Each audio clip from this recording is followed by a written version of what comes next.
Pressure बना के राबड़ी आवास खाली करवाया जा रहा है, नया आवास दिया जा रहा है। पूर्व मुख्यमंत्री को तो ऐसे भी आवास दिए ही जाते हैं। हाँ तो दिया ही जाएगा, तो क्या कहा है कि आवास नहीं देंगे? इसमें छीनने की बात कहाँ है? आवास तो दे ही रहा है ना। राजनीति में कोई ये मुद्दा नहीं हो सकता है, मकान दुकान कोई मुद्दा नहीं हो सकता। तेजस्वी यादव की चुप्पी को कैसे देख रहे हैं? और उनके चुप्पी के बारे में हम क्या, उनके चुप्पी के बारे में उनके परिवार के लोग कहेंगे, वो तो पारिवारिक लिमिटेड पार्टी है। महिलाओं को जो 10-10 हजार रुपए दिए गए उसको लेकर काफी ज्यादा चर्चा है। चर्चा हो रही इसलिए कि महिला को कोई पूछता नहीं था। हमारी सरकार ने महिलाओं को उन्नत बनाने के लिए, सक्षम बनाने के लिए, गतिमान बनाने के लिए, डायनेमिक बनाने के लिए काम की है। कह रहे हैं 2 लाख नहीं देंगे तो खूब हंगामा भी किया जाएगा। अरे नहीं, उनको हंगामा करने का अवसर ही नहीं मिलेगा। आदमी है कहाँ कि हंगामा करेंगे। नमस्कार, लाइव बिहार देख रहे हैं आप, आपके साथ मैं स्नेहा गुप्ता। देखिए, एनडीए की सरकार बन चुकी है और एनडीए की सरकार बनने के बाद पहली बार बिहार विधानसभा का सत्र होने जा रहा है 1 दिसंबर से, और ये सत्र जो है 6 दिन तक चलेगा।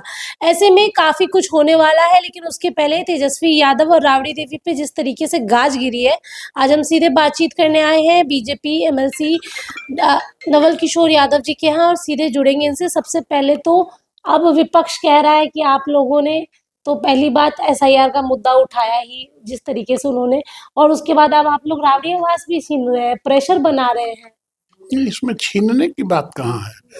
जिस फ्लैट में आप बैठी हैं पहले मेरा था, किसी और का होगा, उसके पहले किसी और का होगा, आज मेरा है, कल किसी और का होगा। ये तो चलते चलते एक किराए के मकान है जिसमें किराएदार के रूप में रहना है, खाली करना है, जाना है, फिर आना है, हर लोग आते हैं जाते हैं, तो इसमें ये कोई बदले की बात कहाँ है? ये तो और लोकतंत्र में लोग आते हैं राजनीति करने के लिए, मकान के, दुकान के, जमीन के लिए नहीं, जनता के भलाई के लिए और जनता को सामर्थ्यवान बनाने के लिए। उसमें ये कोई बड़ी मुद्दा हो नहीं सकता है। कल से पूरा हो हंगामा मचाया हुआ है, विपक्ष कह रहा है कि प्रेशर बना के राबड़ी आवास खाली करवाया जा रहा है, नया आवास दिया जा रहा है। पूर्व मुख्यमंत्री को तो ऐसे भी आवास दिए ही जाते हैं। हाँ तो दिया ही जाएगा, तो क्या कहा है कि आवास नहीं देंगे? आवास तो दे ही रहा है ना। नहीं करना चाहते हैं। नहीं होता है, रह जाने से बहुत दिन तक लगाव हो जाता है, लेकिन वो जहाँ जाता है वहीं एडजस्ट कर जाता है। पहले तो राबड़ी जी 1 नंबर में रहती थी, तो 1 नंबर से खाली करके वहां गई ना, तो ये कोई बड़ी बात नहीं है। जहाँ आदमी रहता है वहां एडजस्ट कर जाता है। ये कोई मुद्दा, राजनीति में कोई ये मुद्दा नहीं हो सकता है, मकान दुकान कोई मुद्दा नहीं हो सकता है। जिस तरीके से अभी का माहौल है, पहले तो एनडीए की इतनी प्रचंड जीत हुई 202 सीटें, और विपक्ष का तो सुपड़ा ही आप लोगों ने साफ कर दिया, 35 सीटों पे रह गए। तेजस्वी यादव की चुप्पी को कैसे देख रहे हैं? नहीं, हम लोगों ने सुपड़ा साफ नहीं किया, सुपड़ा साफ किया यहाँ के मतदाताओं ने अपना समर्थन दिया। उसमें एनडीए को 202 आया, उनका 25 आया, तो वो उनका सोचना विचारना है। और उनके चुप्पी के बारे में हम क्या, उनके चुप्पी के बारे में उनके परिवार के लोग कहेंगे, वो तो पारिवारिक लिमिटेड पार्टी है, तो उनका कौन रखने जा रहा है? वो चुप रहे कि घर में गाना गाते रहे, ये उनकी मर्जी। आपको लगता नहीं ऐसे कि हार की जिम्मेदारी लेनी चाहिए? एकदम मौन व्रत से धारे हुए हैं अभी तेजस्वी यादव। अब वो जिम्मेवारी ले कि नहीं ले, जिम्मेवारी तो उन्हीं पर होगा। जब जीत की जिम्मेवारी एनडीए ले रही है तो हार की जिम्मेवारी उनको लेना ही पड़ेगा। वो नहीं लेने और लेने से कोई फर्क नहीं पड़ता है।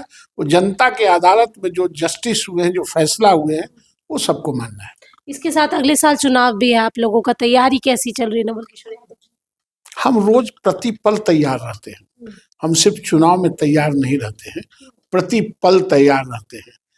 आदमी अपने जन्मदाता और मतदाता दो पर पैनी नजर रखने की जरूरत है, और हम लोग रखते हैं। एनडीए सरकार ने जो जो वादे किए, क्या लगता है कब तक ये सारे वादे पूरे हो जाएंगे? खासकर महिलाओं को जो 10-10 हजार रुपए दिए गए उसको लेकर काफी ज्यादा चर्चा है। चर्चा हो रही इसलिए कि महिला को कोई पूछता नहीं था। हमारी सरकार ने महिलाओं को उन्नत बनाने के लिए, सक्षम बनाने के लिए, गतिमान बनाने के लिए, डायनेमिक बनाने के लिए काम की है। चाहे वो ग्राम पंचायत में रिजर्वेशन हो, 35% नौकरियों में रिजर्वेशन हो, या लड़कियां मैट्रिक पास करेगी तो 25,000 उनको मिलेगा, फर्स्ट क्लास करेंगी तो, बीए पास करेंगी तो 50,000 मिलेगा, 0 से लेके एमए तक एक नया पैसा ट्यूशन फी किसी बिहार के इंस्टीट्यूट में नहीं लगेगा, साइकिल दिया गतिमान बनाने के लिए,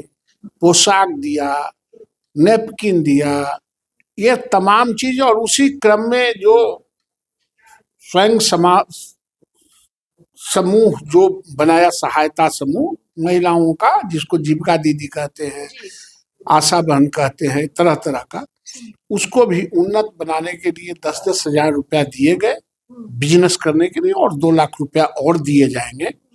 तो इसमें किसी को छाती पटने का कहाँ सवाल उठता है। कह रहे हैं 2 लाख नहीं देंगे तो खूब हंगामा भी किया जाएगा। अरे नहीं, उनको हंगामा करने का अवसर ही नहीं मिलेगा। आदमी ये कहाँ है कि हंगामा करेंगे। बोल रहे थे कि कम संख्या है लेकिन आवाज बुलंद रहेगी। हाँ ना, ठीक है, उनके आवाज बुलंद लोकतंत्र में रहना ही चाहिए, लेकिन एक भी ऐसा वादा आप बता दो जो एनडीए के सरकार ने और नीतीश कुमार ने किया और नहीं दिया, ऐसा कोई याद है? मुझे तो याद नहीं। आप लोगों को याद पड़ेगा तो आप बता देना। जो एनडीए कमिटमेंट करती है उसको पूरा करती है। चलिए, जो एनडीए कमिटमेंट करती है वो पूरा करती है, और सीधे तौर पे महिलाओं को मुख्यमंत्री नीतीश कुमार ने जिस तरीके से सशक्त बना दिया, और अब 2 लाख रुपए भी जाएंगे। सदन में देखना होगा कि आखिरकार क्या कुछ माहौल रहता है, क्योंकि एनडीए की सरकार बनने के बाद पहली बार बिहार विधानसभा का सत्र होगा और काफी हंगामेदार रहेगा, जहां विपक्ष ये कहते नजर आया है कि संख्या कम है लेकिन हमारी आवाज में बुलंदी रहेगी। अब देखना होगा आगे क्या कुछ होता है। अब बने रहिए हमारे साथ, तब तक के लिए बहुत बहुत शुक्रिया।